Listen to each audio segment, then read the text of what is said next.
ನೋಡಿ, ಹಿಜಾಬ್ಗೆ ಸಂಬಂಧಪಟ್ಟಂತೆ ಈಗ ಇಷ್ಟೆಲ್ಲ ಪ್ರಮೋದ್ ಮುತಾಲಿಕ್ ಅವರು ಮಾತನಾಡ್ತಾ ಇದ್ದಾರೆ. ಸಿಎಂ ಸಿದ್ದರಾಮಯ್ಯ ಕೊಟ್ಟಿರುವಂತಹ ಈ ಒಂದು ಹೇಳಿಕೆಯಿಂದ ಈಗ ಇಷ್ಟೆಲ್ಲ ಅನಾಹುತ ಆಗ್ತಾ ಇದೆ, ಈ ರೀತಿ ಪ್ರತಿಭಟನೆಗಳನ್ನ ಮಾಡ್ತಾ ಇದ್ದಾರೆ. ಇದಕ್ಕೆ ಸಂಬಂಧಪಟ್ಟಂತೆ ಸಿಟಿ ರವಿ ಕೂಡ ಪ್ರತಿಕ್ರಿಯಿಸಿದ್ದಾರೆ.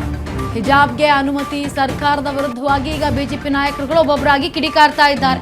ಶಾಲಾ ಕಾಲೇಜಿನಲ್ಲಿ ಹಿಜಾಬ್ಗೆ ಅನುಮತಿಯನ್ನ ಕೊಟ್ಟಿದ್ದಾರೆ, ಆದ್ರೆ ಕೇಸರಿ ಶಾಲು ಹಾಕಬೇಕು ಅಂತಂದ್ರೆ ಅದಕ್ಕೆ ಅವಕಾಶ ಇಲ್ಲ. ಎಲ್ಲಿದೆ ನಿಮ್ಮಲ್ಲಿ ಸಮಾನತೆ ಅಂತ ಕೇಳ್ತಿದ್ದಾರೆ.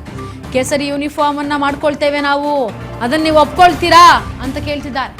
ಸಂಪ್ರದಾಯ ಮುಖ್ಯ, ಆದ್ರೆ ಎಲ್ಲಾ ಧರ್ಮಕ್ಕೂ ಅವಕಾಶ ಕೊಡಿ ಮೊದಲು, ಆಗ ಹಿಜಾಬ್ ಆದ್ರೂ ಹಾಕ್ಲಿ, ಇನ್ನೇನಾದ್ರೂ ಮಾಡ್ಕೊಳ್ಳಿ, ಅರೆ ನಗ್ನವಾಗಾದ್ರೂ ಬರ್ಲಿ, ನಮ್ಮ ವಿರೋಧ ಇಲ್ಲ. ಎಲ್ಲಾ ಧರ್ಮದವರ ಸಂಪ್ರದಾಯಕ್ಕೂ ಅನುಮತಿ ಕೊಡಿ ಅಂತ ಪ್ರಶ್ನೆಯನ್ನ ಮಾಡ್ತಿದ್ದಾರೆ ಸಿಟಿ ರವಿ. ಚಾಲ್ತಿ ನೋಡಿ, ಸಂಖ್ಯಾ ಬಾಹುಳ್ಯದಲ್ಲಿ ವ್ಯತ್ಯಾಸ ಇರಬಹುದು. ನಿರ್ಮಾಣ ಸ್ಥಿತಿಯಲ್ಲಿ ಇರುವಂತ ಪದ್ಧತಿ ಇದೆಯೋ ಇಲ್ವೋ? ಸಂಖ್ಯೆಗಳಲ್ಲಿ ವ್ಯತ್ಯಾಸ ಇರಬಹುದು, ಪರ್ಸೆಂಟೇಜ್ ನಲ್ಲಿ ವ್ಯತ್ಯಾಸ ಇರಬಹುದು. ನಿರ್ಮಾಣ ಸ್ಥಿತಿಯಲ್ಲಿ ಇರುವಂತ ಪದ್ಧತಿ ಇದೆಯೋ ಇಲ್ವೋ? ನಾನು ಆದ್ರೂ ಅನ್ಯಾಯಿ ಅಂತ ಬರ್ತೀನಿ ಅಂತ ಹೇಳಿದ್ರೆ ನಂದು ರಿಲಿಜಿಯಸ್ ಪ್ರಾಕ್ಟೀಸು, ನೀವು ಸೆಕ್ಯುಲರ್ ಎತ್ತಿಡಿರಿ ಅಂದ್ರೆ ಅವಕಾಶ ಕೊಡ್ತಾರಾ? ಹಾಗೆ ನಮ್ಮ ದೇಶದಲ್ಲಿ ಒಂದು ಪುಸ್ತಕ ಅದ ಮೇಲೆ ಅವಲಂಬಿತ ಆಗಿರೋ ಸಂಸ್ಕೃತಿ ಅಲ್ಲ ಇದು. ಒಂದು ಈಗ ನಿಮಗೆ ಇಸ್ಲಾಮಿಕ್ ರಾಷ್ಟ್ರಗಳಲ್ಲಿ ಶರಿಯಾ ಅದೇ ರೂಲು, ಇಲ್ಲ ಅದಲ್ಲ. ಹಂಗಾಗಿ ಶಾಲೆಗಳಲ್ಲಿ ಯೂನಿಫಾರ್ಮ್ ಇರಬೇಕು ಅಂತ ಹೇಳ್ತಿರೋದು. ಹಾಗಂತ ಇಲ್ಲಿ ಹಿಜಾಬಿಗೆ ವಿರೋಧನ ಅಂದ್ರೆ ಖಂಡಿತ ವಿರೋಧ ಇಲ್ಲ. ಶಾಲೆಗಳಲ್ಲಿ ಯೂನಿಫಾರ್ಮ್ ಇರಬೇಕು. ನೀವು ಅದಕ್ಕೆ ಕೊಟ್ಟಿರೋ ಕಾರಣ ಏನಿದೆ? ಜಾತ್ಯತೀತ ಇದಕ್ಕೆ ಎತ್ತಿಡಿಬೇಕು, ಎಲ್ಲರ ಮತ ಸಂಪ್ರದಾಯಗಳನ್ನು ಗೌರವಿಸಬೇಕು ಅಂತ ಕೊಟ್ಟಿದ್ದೀರಿ. ಇಲ್ಲಿ ಸಾವಿರಾರು ಮತ ಸಂಪ್ರದಾಯಗಳಿದಾವೆ, ನೂರಾರು ಅಲ್ಲ, ಸಾವಿರಾರು ಮತ ಸಂಪ್ರದಾಯಗಳಿದಾವೆ. ಅದನ್ನೆಲ್ಲ ಗೌರವಿಸ್ತೀವಿ ಅಂತ ಹೊರಟ್ರೆ ಒಬ್ಬೊಬ್ಬರನ್ನು ಹಾಕೊಂಡ್ಬರ್ತಾರೆ. ನಾಳಿಕೆ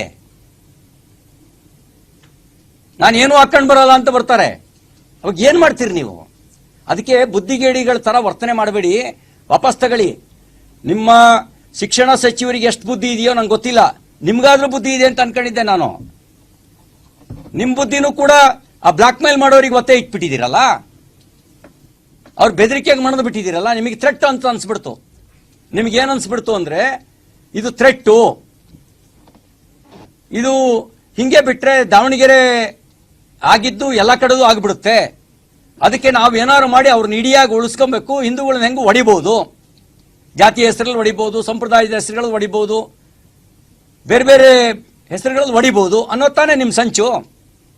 ಇದು ನಡೆಯಲ್ಲ ಅಂತ ನೀವು ಈ ಬಿಹಾರ ಮತ್ತು ಪಶ್ಚಿಮ ಬಂಗಾಳದಲ್ಲಾರು ಅರ್ಥ ಮಾಡ್ಕೋಬೇಕಿತ್ತು.